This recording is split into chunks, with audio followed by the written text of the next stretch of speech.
Hi, I'm Chris Januszewski, and welcome to the Rebellious Times podcast. This is an interesting one today. We're kind of doing this on the fly. Normally, I meet my guests in advance and we have a conversation, get to know each other. I put together a list of talking points and it's very structured. But I reached out to Todd. Todd is the founder of Blueberry. And I said, would you like to be on my podcast? So Todd Cochran is a podcast Hall of Famer. So a total guru in this space. And with me still being fairly new at this game, I thought it might be really interesting to get him on to hear some of his stories, and to see if it can help me improve the content I'm delivering to people, and also to anybody else who might be interested in starting a podcast. Todd, how are you doing? Thanks for joining me. I'm doing great. I'm 2 days back from Asia, so I'm not too jet lagged. So I'm doing well. But Okay. thanks for having me on, Chris. Yeah. Yeah. No, it's the pleasure's all mine. What were you doing in Asia? Was it business, pleasure, bit of both? I split my time between the United States and the Philippines. So I have a condo there, and so I do 50-50 type of things. So it's kind of a new Nice. experiment over the last 18 months or so. All right, brilliant. Where are you located in the US? I'm in southern Michigan. Southern Michigan. Okay. Yeah. Great stuff. So Todd, thanks for joining me. You're a podcast Hall of Famer. How long have you been doing podcasts, and kind of what was your background and how did you get started? Yeah, so come October of this year, it'll be 21 years. It's pretty crazy. Well, how it started was I'm a bit of a geek. I was active duty in the U.S. Navy in 2004. I had gotten hurt. I wasn't a pilot. I was a back end operator in airplanes, and I got hurt pretty bad and wasn't able to fly anymore. So when you're broke and the Navy's scrutinizing, what are you going to do for Uncle Sugar tomorrow? And so they sent me to Waco, Texas to babysit airplanes, and I was wearing a body cast because I'd broke my back and spent a lot of time in my hotel room, largely because it was 110 degrees in the shade in Waco. And that was the only place I got relief. And I was on my laptop a lot, and I heard about this thing called podcasting. I was a failed blogger at the time. Maybe 300 people would be on the website once a week if they were lucky, and probably by mistake. And in the long run, I started this show called Geek News Central. And, I knew there was something going on. Within 4 days, I got an email from my shared hosting provider for my WordPress, for my what was actually Movable Type at the time. Said, "Hey, you're out of bandwidth." And I'm like, "What do you mean I'm out of bandwidth?" I never run out of bandwidth. And the podcast just exploded. And there's a whole story about trying to keep the podcast online, but ultimately it led to me finding geeky, nerdy workarounds. There was no Blueberry, there was no competitors of ours existing in the space, so we had to really do almost everything by hand at that point. And the show took off, and a book deal followed, and from there, that led to building a network, and from a network led to an ad deal, and an ad deal led to a business idea. And the business idea was basically a podcast service company. And I basically recruited my founders right from my own show. I said, I need a programmer, I need a graphics guy, I need a MBA, and I need a lawyer. And I found all of the above except for the programmer, and the graphics guy needed a programmer. So we got him on the phone, and literally within 2 weeks, we formed the company, Blueberry Podcasting, which actually the parent company is called Raw Voice. And it's been a crazy ride for 20 years ever since, not only the business, but also the podcast as well. Fantastic. So with the reason I kind of was aware of you is that I started my podcast, built a page on my website, and I wanted to be able to surface the episodes and organize them, and also pass the content to various podcast channels such as Apple Sure. Podcasts. And so I have a WordPress site. I got with my developer. They implemented Blueberry, and for anybody who's interested, it works great. There are still some things I'm figuring out. I'm still a very basic user, such as I can't figure out how to actually get the transcripts to publish on my site. But I'm sure I can get past this. But it pushes to Apple Podcasts great, and it presents really nicely on my site. So, yeah, if you'd maybe like to tell us a little bit more in detail about the challenges you solved with Blueberry for podcasters and kind of how it works. Yeah. Just to answer your transcript question, though, your transcript, as long as you attach it or have us create it, it's actually linked in the actual feed. So it's basically distributed just like your show is in your media file. So if you actually want to put the transcript on your website, then pull the PDF and actually link it. That's the best way to do it.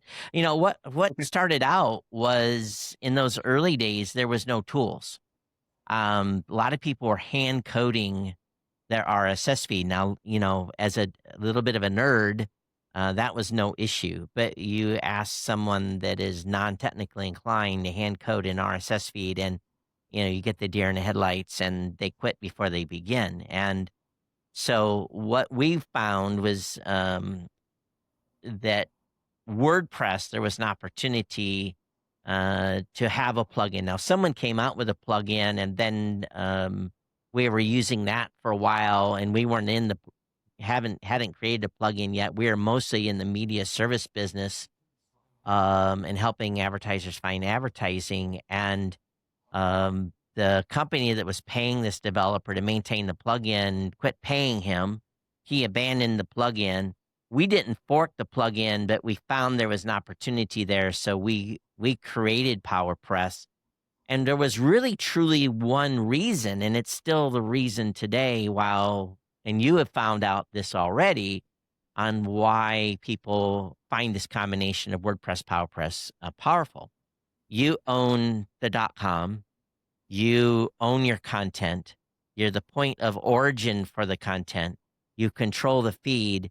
And in a world today that is being driven by SEO and driven by AI, you having the keys, in other words, you're the master of your domain, you control your brand. So I built a show, even though it was a tech show, on a brand called Geek News Central.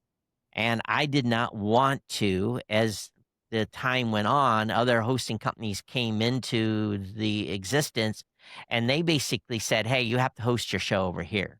You got to put your feed, you got to put your content, everything is on our platform. And well, if you're a business, you don't build your land, you don't build your business on rented land. You build your business on a solid foundation. Now, even if you're renting a property, you could have something come up and you may have to pay more rent, or you may have to move your business. But everything that you can control, you should control, and especially your online presence. So our model has really been in the beginning that, the best practice for a podcaster is to have their podcast on their domain name and on their website. Now, they still get the distribution to Apple, Spotify, Amazon, all the places podcasts are consumed.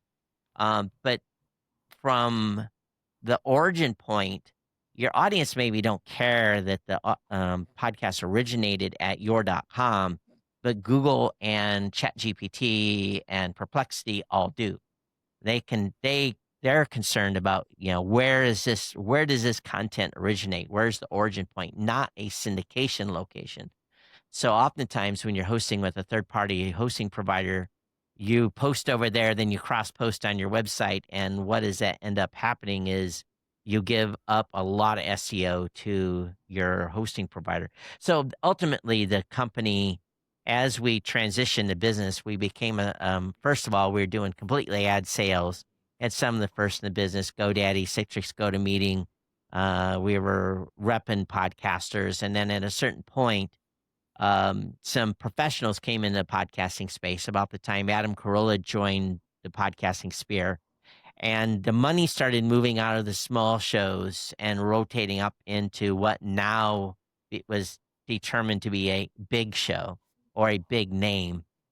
And honestly, that changed the industry forever, because a lot of that money never came back to very, very small creators. We're in the early days. That's all there was. So we saw our business model having challenges going forward. I was watching the revenue numbers, and I said, oh boy, I'm starting to see a decline in spend What we're not equipped. I was I'd retired probably by then from the Navy, and I'm aircraft electronics technician, and we had nobody in the business that was really doing ad sales. We kind of played around with it. We kind of knew a little bit about what we were doing, but not at the level to represent, some top name in podcasting. So we opened the service business, and this is where PowerPress came in. PowerPress plugin came in, and then we had a stats product that became explosively popular. Still is very popular, measures of over 100,000 shows. And then we added the complete service business. So today, 20 plus years later, we are a 100% full functional podcast hosting company that has everything nuts to bolts for any podcaster, not just those using WordPress, but those that don't want a website or not inclined to have a website. We have the ability to provide them either a free one or a landing page. So, and matter of fact, we've gotten to the point now where we just launched a brand new product a couple of weeks ago called GuestMatch.pro. It's in beta, so we're helping podcasters find guests. So that's something brand new that we've launched. So yeah, I've been in it for a while, and but I'd be honest with you, the podcast has been a mainstay of company growth, the one that we do internally for the company. Wonderful. Thank you.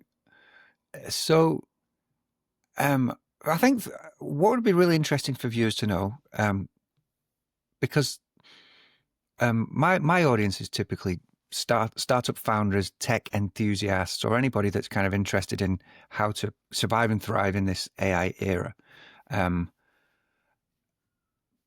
Driving awareness is something that is critical for early stage startups. Nobody knows who you are. You may have an amazing product. You may have a team of top class engineers, but if you can't get your name out there, can't drive some awareness, when you go to talk to your VC and they're kind of looking around the internet to get a little validation before they go on the call and they can't see you, or nobody's talking about you, it kind of sets you back a little bit.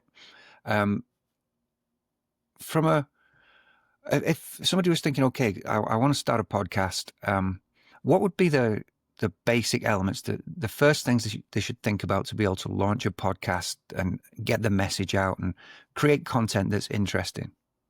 Number one is the first thing you have to determine is the goal. What is the goal of the show? So if you're a business owner, the goal is build awareness, build authority, get the word out, talk to like-minded people in the space. Again, you have to highly define what the goal of that podcast is going to be. And then it's very simple to build the content around it to reach the goal. When I started my show, it was very kind of a stupid goal. Well, I had two. Number one was to get a press pass to what was then what is now the CES show, which is a big tech show in Vegas every year, was to get a press pass. And number two was to make some money to pay for the hosting bill I was incurring at the time.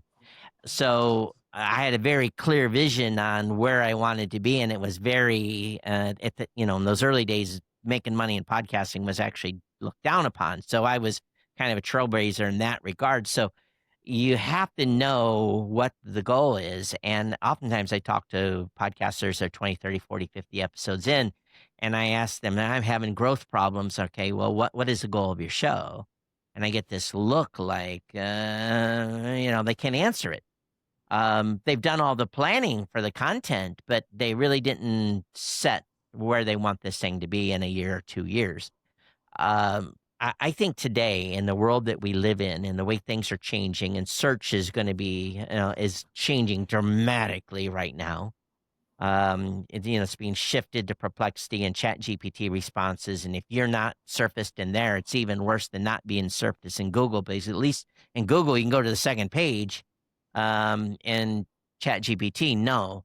So you have to build an online presence. You have to. You need to do everything. You need to be on Instagram. You need to be on Facebook. You need to be on LinkedIn. You need to be, you need to be on Twitter or X. You need to maybe have a YouTube channel, and you need to have a podcast, because you've got to have this.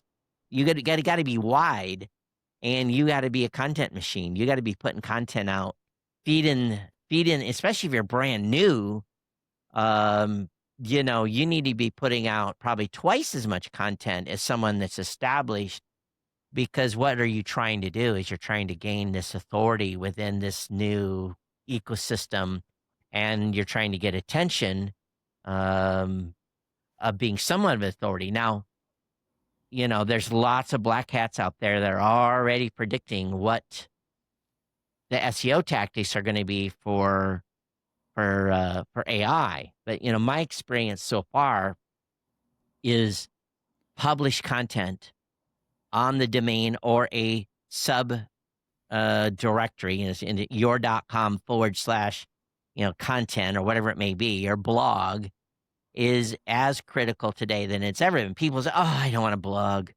It's worthless."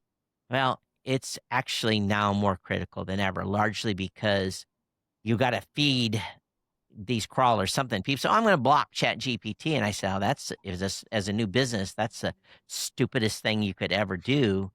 Um, it's just like blocking Google at this point. So, you have to create content, and you have to be multispectral in that regard. Um, and you want to reach people where they listen or watch. I'm a big proponent of, and I've said this saying for literally 20 years, I don't care where they watch or listen.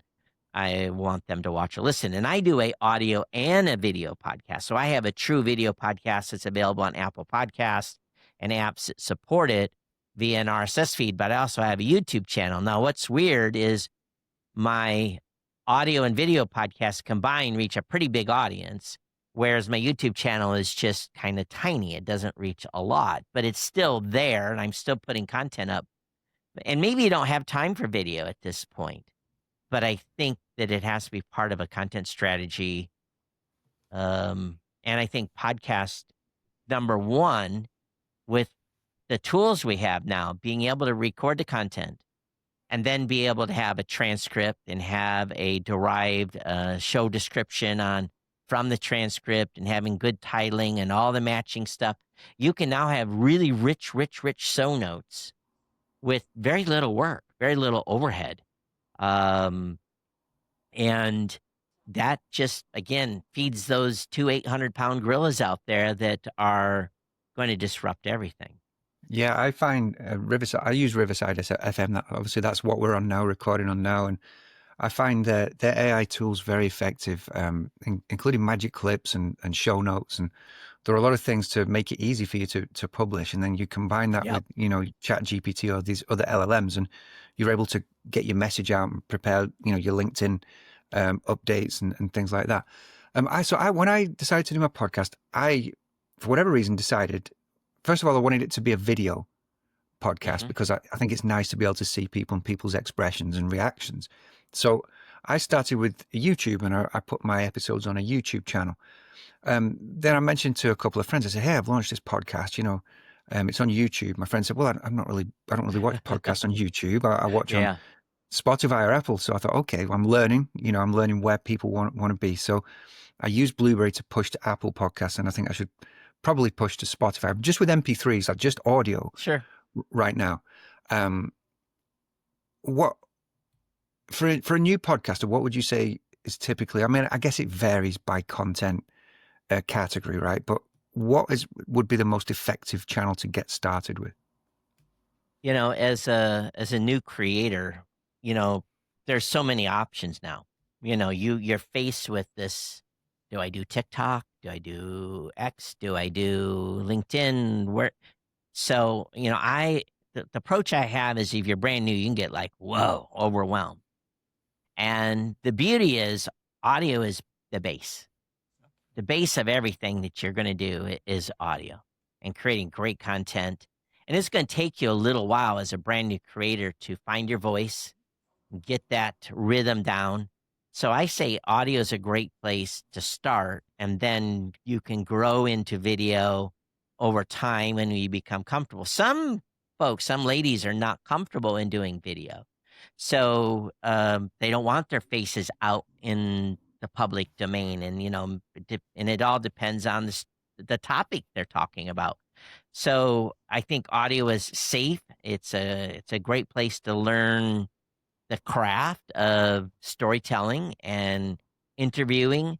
And then you get some episodes in under you and you get that down. Then adding the video component is easy. And what I did originally was I added a live component. I decided to stream the show live.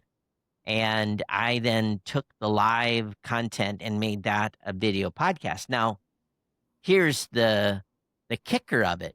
You do live, you have to be prepared. So it made me actually a better creator. Audio, I can go in and edit all day long. Video, it's not as easy to edit. And I was raising, I've got 5 children, so I was raising kids and I didn't have time to edit. So for me, the audio piece was better. Do live. It was recorded live. Then I prepared better so I would not have a bunch of uhs and ums in there. And so it made me a better podcaster just by doing the live piece, and then that turned into a video. So again, there's lots of options here, but the audio is the base. If you're not a good storyteller and you can't invoke emotion or reaction, well, are you going to have, is that going to be any better on video, or is it going to look worse? So Yeah. I think audio is a good base. It's interesting you say that. So my very first episode, and Manish Chowdhury was kind enough. I worked with him before, a friend of mine, a CEO of Pulse Commerce and Kahoot. And he agreed to come on and kind of play the guinea pig role. And, I was nervous. I was kind of stuttering, umming and ahhing. And I put it out and I thought, no, let's just get it out. And Yeah. then I went and met a friend for dinner, and he said, look, I want to give you some honest feedback. He said, look, you need to go on episode 1 and you need to edit it and get rid of all that because it doesn't look professional. Like, you can't be stuttering and pausing and forgetting your words. And he was generally trying to be helpful. And I thought from it, maybe I should. And then I thought, nah, let's just leave it there, right? Because maybe one day I'll come back and, it'll be a nice story of how I've progressed, but maybe that's not the professional approach. No. You're a kindred heart, because I've never edited a single well, I shouldn't say that. I've edited a few where I've made a horrific blunder. I've edited maybe a segment or said something later. I said, oh, maybe I shouldn't have said that. And I've taken a few things out over time, but my audience has just learned to love raw. Now, I'm a unicorn. Most people do not do what I do and hit record, hit stop, and cut the ends and publish it. Most do not. And I would think from a business perspective over time, you're probably going to want to spend a little time editing. It's the better look. But I also was very honest with the audience. Hey, this is episode 3. I played AC/DC Back in Black the first 2 episodes. Totally not supposed to play copyrighted music. Those episodes are gone. I deleted those. Those are often in some bit bucket somewhere of a hard drive. So I think you're going to learn over time. And believe me, episode 10 is not going to sound like episode 1, and episode 20 is not going to sound like episode 10. You're going to improve over time. And that's why audio is safe in the beginning. You're getting a few episodes. Now, if you've got a professional team, if you're a business, and we have a pro team that will help a brand new business launch a show and get their series going and do everything right out of the gate. If you can do that, then that's what we say you should do. Especially if you have business and you're putting budget on this. But if you don't have budget, which a lot of startups have very little budget, very tight, especially if they're just building a business out of their back pocket on their credit card versus VC money, they're looking at every penny they spend very, very tightly. So it can be done either way. And the best part of it is it's not difficult. You've got Adobe Podcasts, you've got Riverside, you've got a whole bunch of great recording tools. If you're doing solo episodes, I look at the Rodecaster today. My studio in the Philippines, I have a little Rodecaster Duo. Here, I'm using what's called a Pod Mobile at my work desk. Now, my professional studio has a nice mixer, but I'm using a little Pod Mobile interface device. I've got an SMB7. I think where you do want to spend a little bit of money, if you're a business, is make sure your sound is good. People will forgive bad video, they won't forgive bad audio. That's great advice. And I went and purchased, I've got an AKG mic. It seems to work pretty well. It definitely Yeah. improved my audio as I was figuring this out. So can we, a little bit on the monetization side. So when I reach out to startups and founders and say, hey, would you like to be on my podcast? This is the audience, blah, blah, blah, blah. Sometimes they'll call back and say, I'm interested, but I'm not paying. And I thought, oh, like, do people pay to go on podcasts? I didn't think people would pay. And so then you start to think, well, is there a world where somebody might pay for my podcast? Like maybe I get 50 episodes in and I've built up a following. And how should people think about the evolution of their podcast to the point where they might monetize it either through ads or either through charging directly for appearances or other? I think there's two sides to this. Number one, you have to have an established name, voice, show, audience in order to start considering charging for interviewing. You have to be in a position where people are seeking you out to be on the show.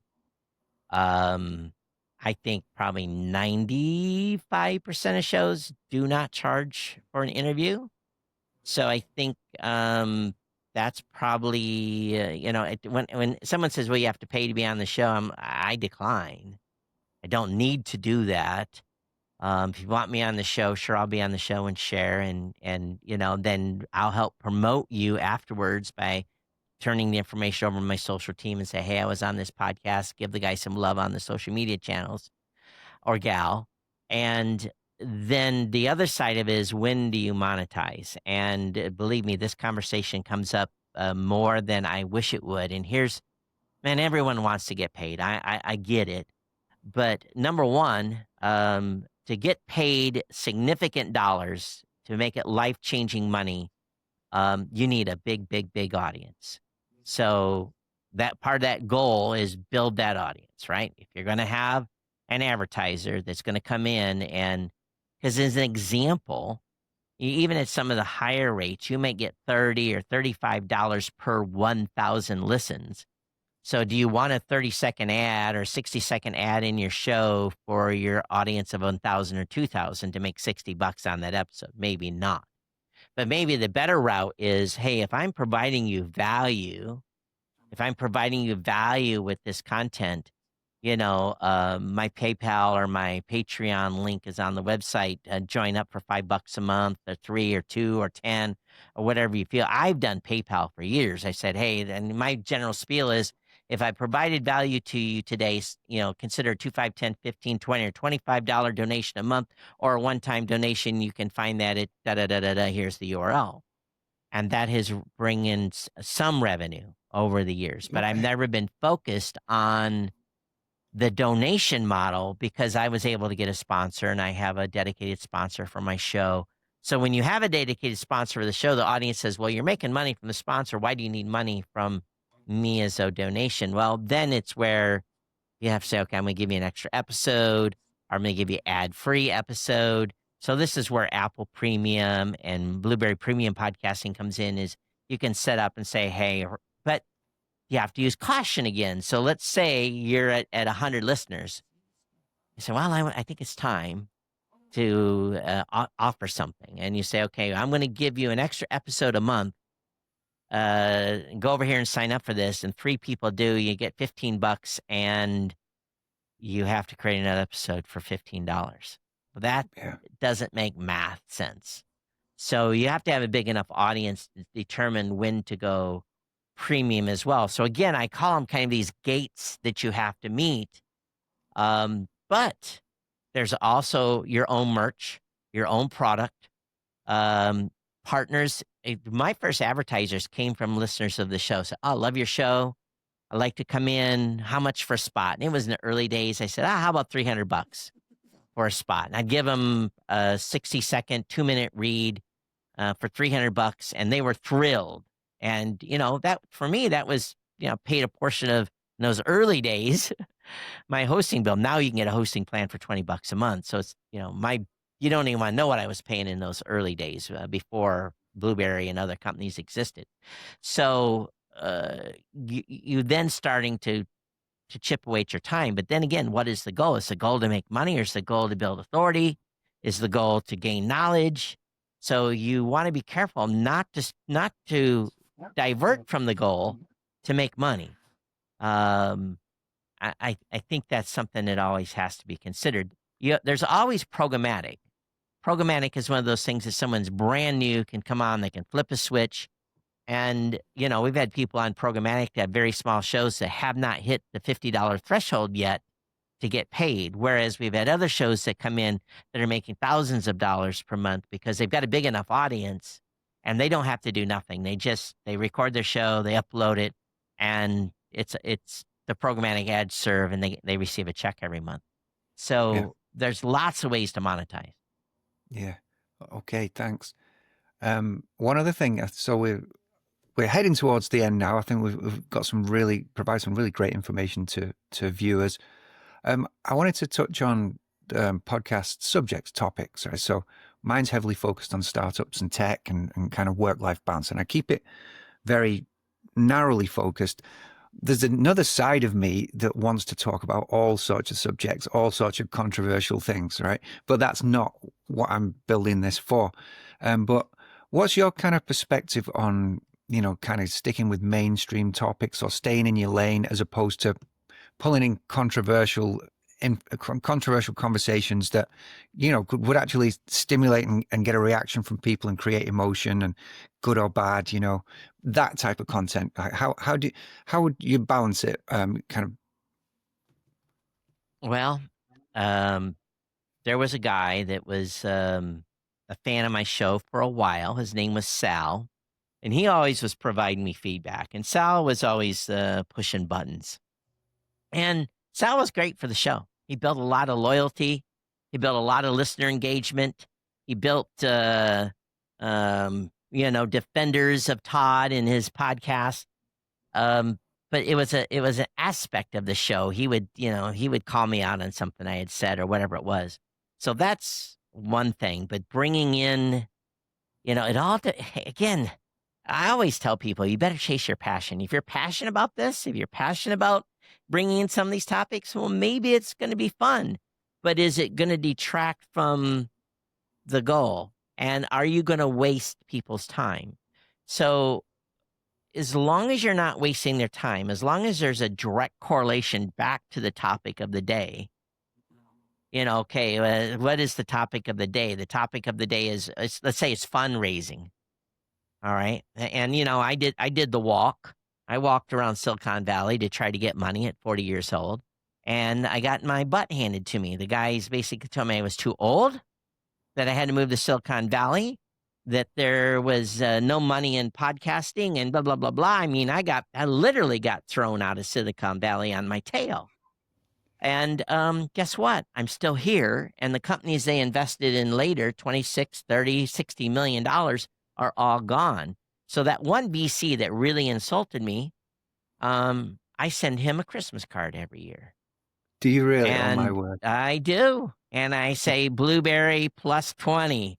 You missed out on it, buddy. You're still here, And so, does it add to the conversation?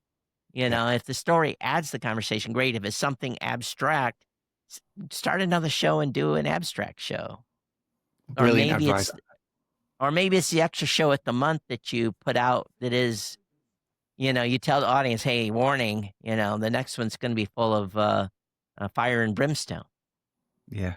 Well, the name of my podcast is Rebellious Times Podcast. So I think I leave myself open for a lot of scope to bring things in. But that's awesome advice that, don't go on and indulge my button pushing side.